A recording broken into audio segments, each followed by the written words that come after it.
BMW s'était lancé assez tôt dans la révolution électrique avec sa citadine i3 au look très atypique et un véhicule qui est produit depuis 2012.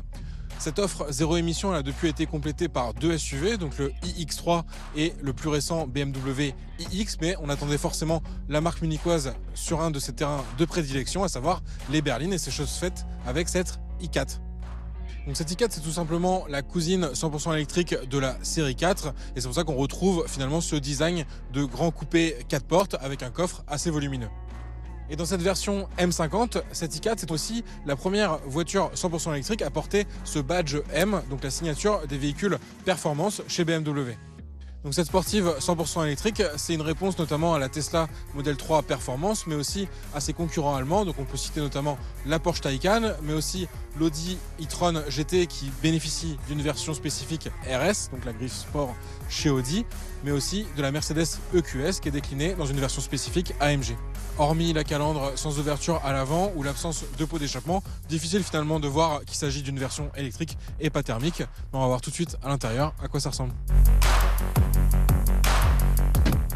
À bord de cette BMW i4, on retrouve un intérieur finalement assez sobre et qui se veut très technologique, avec notamment le combiné d'écran, donc comme sur le BMW iX, avec les compteurs derrière le volant bien sûr, et la partie écran tactile qui fait 14,9 pouces. Et tout ça c'est complété par un dispositif d'affichage tête haute, donc pour avoir en permanence le navigateur ou la vitesse sous les yeux.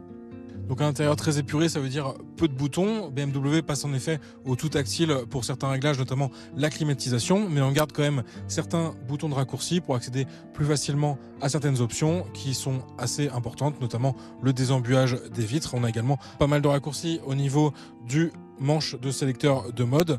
Donc par exemple pour accéder directement à la navigation, à son téléphone et aux différents modes de conduite. Mais en tant que premier modèle 100% électrique à porter le badge M de BMW, on a très envie de voir ce que donne cette i4 sur la route. C'est parti!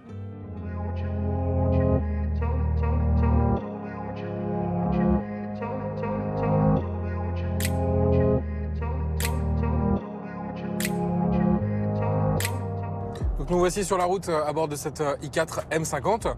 Donc sur autoroute à vitesse stabilisée 130, on a un grand confort de conduite. BMW a particulièrement travaillé sur l'isolation au niveau sonore et donc ça se ressent et on est vraiment à bord d'une grande routière très confortable. Mais pour une version M, on attend aussi beaucoup de puissance et de dynamisme. Et là aussi, c'est au rendez-vous, notamment avec le mode sport. Il y a également un Sport Boost qui va me permettre de bénéficier de la totalité de la puissance. Donc on rappelle, en fait, sur l'i4 de base, la iDrive 40, on n'a qu'un seul moteur qui se trouve à l'arrière pour une puissance de 340 chevaux. Nous, sur notre version M50, on a un deuxième moteur supplémentaire qui est ajouté à l'avant. Et la puissance, elle passe à 540 chevaux avec énormément de couple, ce qui est propre à l'électrique et donc un dynamisme de conduite assez poussé. Donc pour se rendre compte, le 0 à 100 km/h, on le réalise en 3,7 secondes. Donc c'est un peu moins rapide qu'une Tesla Model 3 Performance, mais ça reste quand même assez bluffant. Donc c'est vraiment un modèle assez réussi pour une première sportive 100% électrique chez BMW.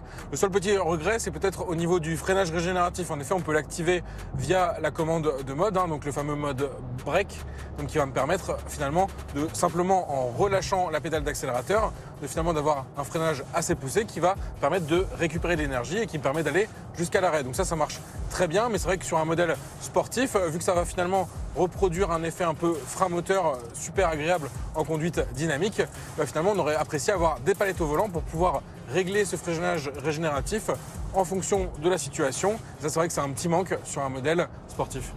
Donc côté autonomie, l'i4 elle dispose d'une batterie d'une capacité de 80 kWh environ.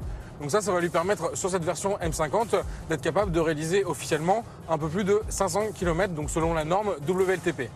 Dans les faits, il faudra plutôt compter sur entre 300 et 400 km selon les usages, notamment sur autoroute où on consomme beaucoup. Ça va être compliqué quand même de réaliser plus de 300 km d'une seule traite. Mais cette i4, elle est aussi capable de se recharger rapidement et c'est ce qu'on va voir tout de suite lors d'un arrêt à une station de recharge Ionity. Petit arrêt recharge donc pour parler de ce point crucial pour une voiture aussi 100% électrique.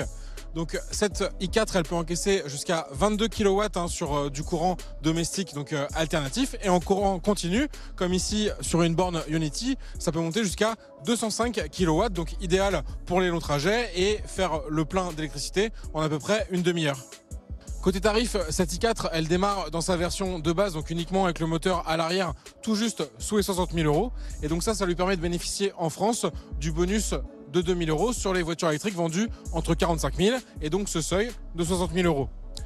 Pour notre version d'essai, dans la finition M50, on est bien au-delà de ce seuil. On est à un prix de départ de 71 240 euros. Et ensuite, on a ajouté, nous, plus de 20 000 euros d'options, dont ce joli bleu. Et donc ça fait une note finale au-delà des 91 000 euros. Donc une addition qui peut paraître un peu salée, mais il faut reconnaître que c'est aussi le premier modèle d'une griffe assez prestigieuse, donc la griffe M chez BMW, en 100% électrique. Et donc tout ça, ça peut donner envie de craquer, même malgré ce prix.